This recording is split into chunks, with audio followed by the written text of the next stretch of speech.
A change of leadership at the Royal Bahamas Police Force, with outgoing Commissioner Anthony Ferguson handing over all instruments of appointment to his successor, Paul Rolle. Joining us live in studio this morning is Minister of National Security, the Honourable Marvin Dames. Minister Dames, welcome to the Morning Edition. Thank you so much. Well, today's ceremony takes place under a COVID-19 environment, and that changes up the dynamics of the ceremony. Tell us more about that. Yeah, of course. We will be live streaming the ceremony this afternoon at around 2 p.m. And that is due to the COVID-19 crisis that we're currently facing. So you can expect to see about 10 persons present in the room. That would be the outgoing commissioner and his spouse, the incoming commissioner and his spouse, the incoming deputy commissioner and her spouse, His Excellency, the Governor General, the Most Honorable Prime Minister, myself, and the Attorney General. Now, give us some insight into actually selecting a new commissioner. What's the criteria that officer has to meet before reaching that top post in his career? Well, of course, someone, aspiring for that post must have the knowledge of policing, a vast knowledge of policing that comes too with a high level of integrity, an understanding of, how do you build an organization. I often say that any leader coming into an office must focus on, how do you develop? How do you succession plan? How do you train and educate? Because, leaders, every leader has a finite time to leave their imprint on an agency or an organization. And in this case, the Royal Bahamas Police Force, we felt, this government that is, that the best person to do that at this time is the incoming commissioner, who is currently the deputy commissioner, Mr. Paul Rolle. Now, Paul Rolle is no stranger to the media, but for those of us, those out there who are not familiar with him, give us some insight into who Paul Rolle is, his track record, so to speak, on the force. Well, Paul Rolle is a very seasoned officer, a seasoned investigator. He has in excess of 35 years, maybe 38 years of service within the Royal Bahamas Police Force. So he comes with a tremendous amount of years. Would have walked throughout the organization. While serving in the police force myself, I had an opportunity to have Mr. Rolle as one of the members in the Central Detective Unit at the time. I can recall actually as a young university student coming home during the summers, working with Paul Rolle in what was called at the time a CID. And, I certainly observed from that time that, this individual had a tremendous amount of knowledge and potential to move up the ranks during his service. And I was not wrong. He certainly demonstrated that. And in these days and times, when you are about to select a commissioner, you want to know that you have someone who understands the full range of policing, but in addition to that too, who's trustworthy and who brings a tremendous amount of integrity and respect to the job. This agency is one of those agencies where you can't afford to make a mistake. And we feel that, at this time, he is the right person for the job. Any specified time for an acting commissioner to, let's say, shadow the current commissioner Well, we have a plan in place as a government. Prime Minister and I continue to speak to it. When we speak about succession planning and building an agency, that is exactly what we mean. When we came into office, one of the first things we did was commission a manpower audit of the force. And that gave us a good understanding of where the force was positioned, what we needed to do as a government to strengthen the agency and to move it ahead. And that's exactly what we have been doing since being in office. And we are now strategically positioning the force to face the challenges of the future. And we do have a plan. That strategic positioning, does that include any more changes in terms of today we will see a new commissioner and deputy commissioner, any other top changes to the police force? Of course, you'll have the commissioner, the new incoming commissioner, and deputy commissioner, but there will be other ranks, other persons elevated in the not too distant future, throughout the rank and file, from assistant commissioner on down to corporal. But what we're doing as well is we're focusing a lot on succession planning. So who are those next tier of leaders? All right, and so we're not selecting one person, but a group of persons. And when that time comes, which will be very shortly, because many of these officers at that top tier of the agency only have a finite period, maybe as much as 2 years, before the leadership changes again.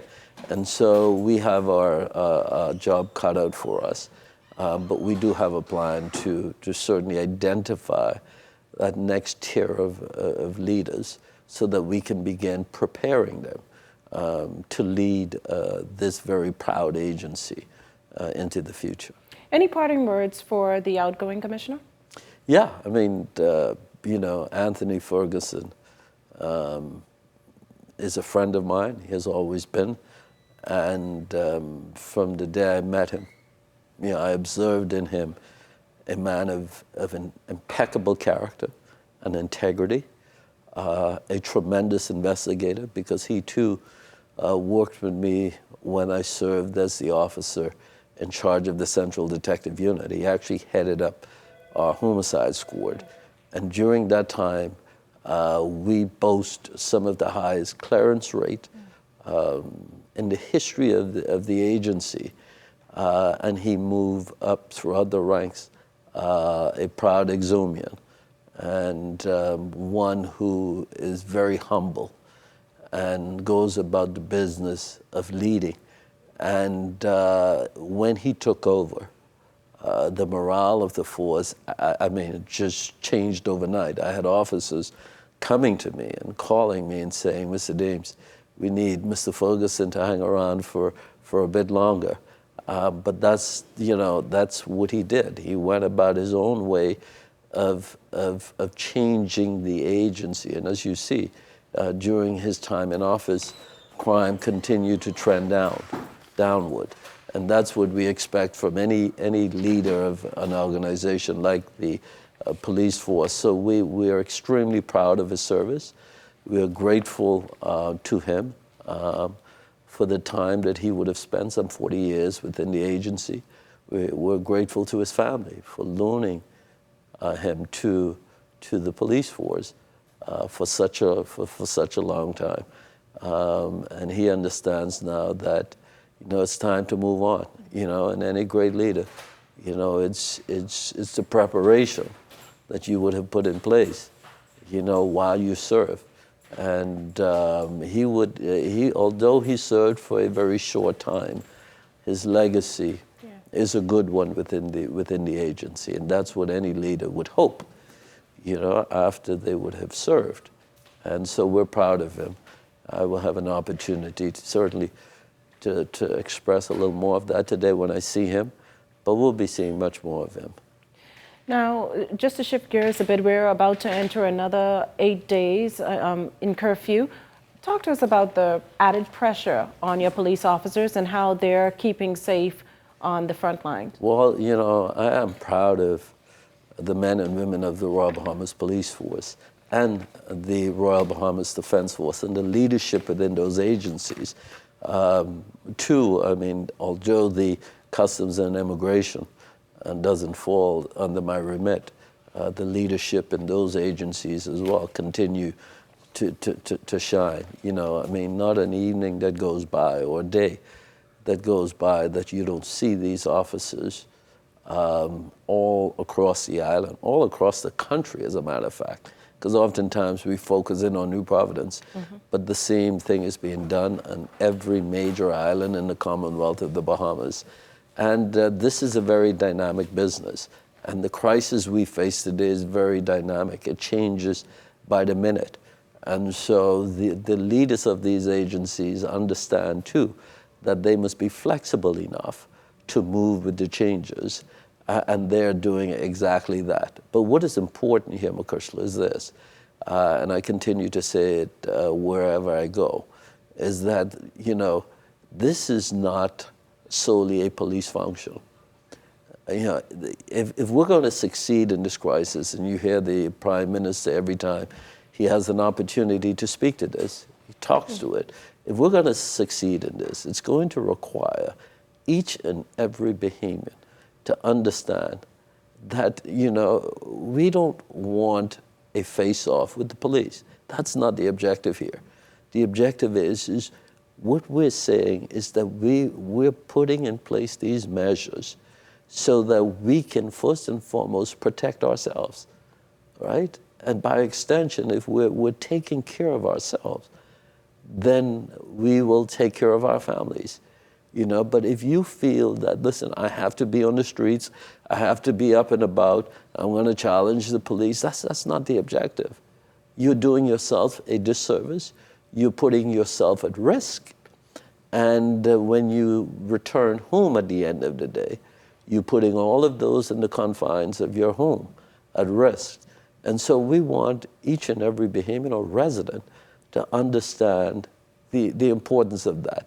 We can, I mean, there are only so many police officers and defense force officers and correctional officers and customs and immigration officers to go around, understanding too that these men and women still have their daily functions to attend to because they are an essential service. I mean, you would have seen the police working on the streets and defense force day and night, but they're still running operations in conjunction with immigration and customs and the like. And so the defense force, for example, they're all over the streets of the Bahamas, but they still have to maintain the integrity of our waters. And so they have to ensure that people are not breaching the borders. So they can't lose sight of that. So this year is added, and we had Dorian just last year. And so the focus is still on Abaco and Grand Bahama. And so these finite resources have to be used very strategically if we're going to have any success. But more importantly, I think it's incumbent upon each and every citizen to understand the magnitude of their responsibility and to take these extra precautions to protect themselves and their families.